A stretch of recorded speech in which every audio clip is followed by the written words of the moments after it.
There are probably only two Lexi, is that the plural version of Lexus, that are Cliffhanger 2.0 worthy. One, of course, is the Lexus version of the Toyota Land Cruiser, and that is the LX 570. And the other one is this one, the GX460. In Europe, you may know it as the Prado, but here it's a Lexus. So coming up right now on the Fast Lane Truck, we're going to take it up Cliffhanger 2.0.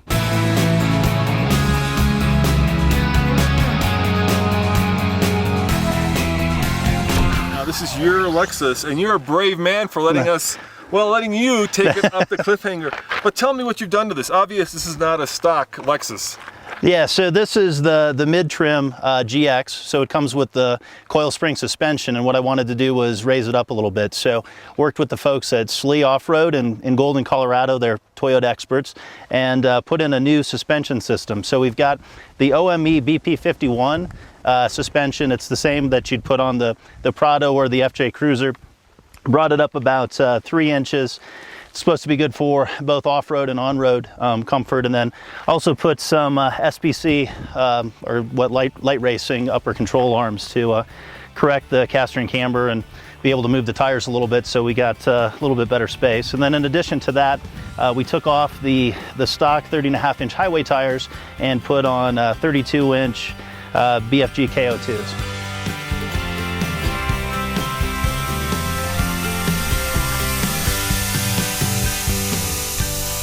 All right, so we've got some KO2s on this Lexus. And Nathan, how far are you airing down? About 21, 22 PSI. So we're going down to about 21 or 22. You could go down further, but you risk, of course, losing ground clearance because then you get a lower amount of height, but you do get a bigger patch. All right, Nathan, so people may be wondering why I'm not driving. So I'm gonna answer that question with another question. How much did this cost? This was low 50s. So this is your baby, your very expensive baby, and I do not want to damage it, so I will leave it to you. You allow me to damage it? Well, I'll allow you to go ahead of us. So you put it in 4-low. Yep. And you're turning on, you're locking the center locking differential. That's right. We've put it in 4-low, and that automatically turns on 8-track, which is Toyota's terrain management, basically. Right, it cuts power to the wheel that's spinning, and it sends power to the wheel that's got traction. That's right. It's their version of an electronic locking, not a full locking differential. But now, can you get this with a rear or front locking diff? No, you can't. You can get it with the crawl control and the multi-train control. Yeah. But you have to get the luxury version with that, and that also gives you the air suspension. Okay. Which was something I was not interested in. And you said that lift that's leaded to this is very similar to a Raptor. Tell me about that. Yeah, so this has Old Man Emu's BP51. It's like a desert racing suspension by Old Man Emu, which is ARB. It's got remote reservoirs, set up to do desert type stuff as well as off-road, and then it's also you can adjust the softness of the suspension and go ahead and, you know, it still has a pretty good feel on road on the highway and does a decent job off-road as well. And we do have, well, we have proximity sensors. That's what's beeping, and those can be a pain in the butt when you go off-road. Now here it gets a little bit tougher, as you can see, but we also have independent front suspension, but we do have a solid rear axle in the rear. It is a truck. Yes, that is correct. And it is a body-on-frame. Yes. And in Europe, this would compete with like the Nissan Patrol. Correct. As a Prado. Here, it doesn't really compete with the RX, because people might think it's like an RX, which is really a soft off-roader. This is a pretty hardcore off-roader. So what do you think so far?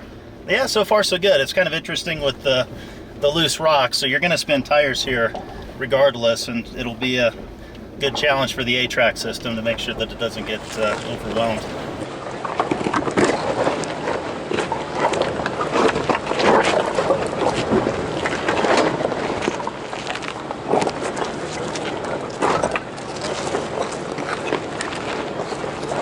Nathan, this is the Y intersection, which you have now named aptly what? Truth or dare. That's right. So the right side is truth because it's a little easier. The left side is going to be dare. So do you truth or dare?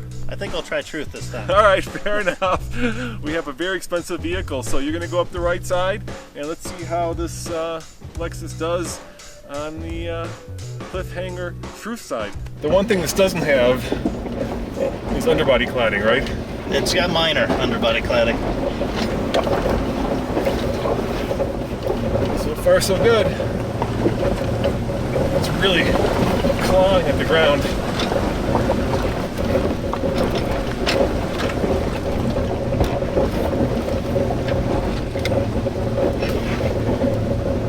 Oh, we almost got stuck there. Nice. There we go. Here we go. Around the turn. Good job. All right. Nice work. That wasn't that hard, just a little dusty. Yeah. Now the next obstacle we're going to hit is called the razor bend. And that's because there's a steep turn and there's a little bit of like a razor rock. You'll see it that juts up and could potentially damage the underside of your vehicle. Now you can go around it or you can go over it. Now I'll let you make that decision.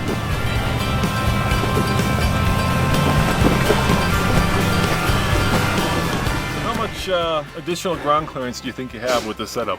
Yeah, so all in all, it's probably moved it up about 3.5, 3 3/4 inches. So you're probably about 11 to 12? Yeah, right in that range, yep. But you still, let's look over here, you still unfortunately have the standard front and the standard rear, right? So the approach angle and the departure angle aren't grand. That's right. I think that Lexus did its refresh. It moved to the spindle grille, and I take turns both liking and disliking that, but certainly they didn't do any favors for the approach angle. Likewise, they've got the stock running steps, which are nice to get in and out, but not so nice for the rocks. So it's this is meant to be a Swiss Army knife, kind of do everything, but I don't know that it does anything, you know, best of breed necessarily.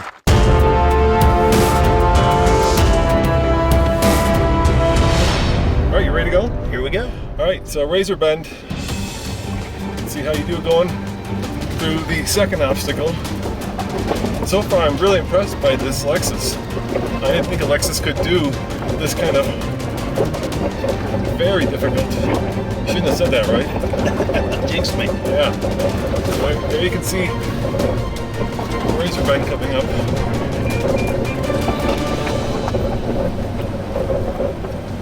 Here we go. No problem whatsoever. Good job. We didn't hit, yeah, and you went around nicely. Good work. So show me where you've got some trail damage already. You did go to Moab and you did your fins and things. So what happened there? Yeah, so I did take it down fins and things, and you've got some pretty steep inclines and declines, and so got a little bit of a trail scar there. So I think it's just the appropriate amount of damage. My wife would disagree heartily, but yeah, with the Lexus, of course.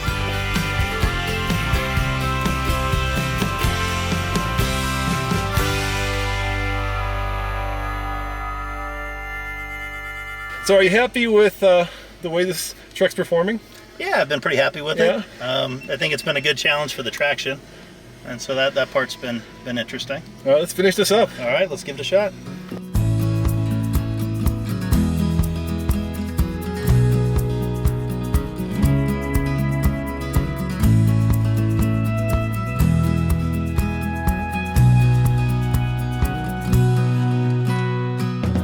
Well, there you have it. A couple grand in upgrades, a 3-inch lift, BF Goodrich KO2s, and Nathan behind the wheel, and it made it look easy.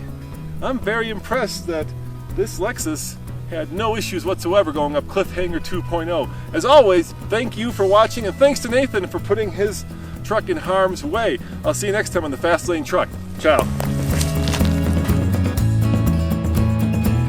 I guess it's time for me to swim. Thankfully, I've seen a lot of Polar Bear Club videos, so hopefully it'll help me.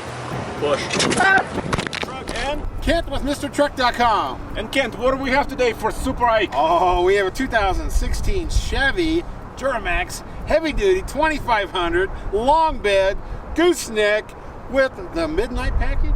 Yeah, and a Z71. Yes. And I'm excited because we haven't done a 3/4 ton with a gooseneck trailer. So this is going to be unpredictable, loaded to the max, and that's coming up right now.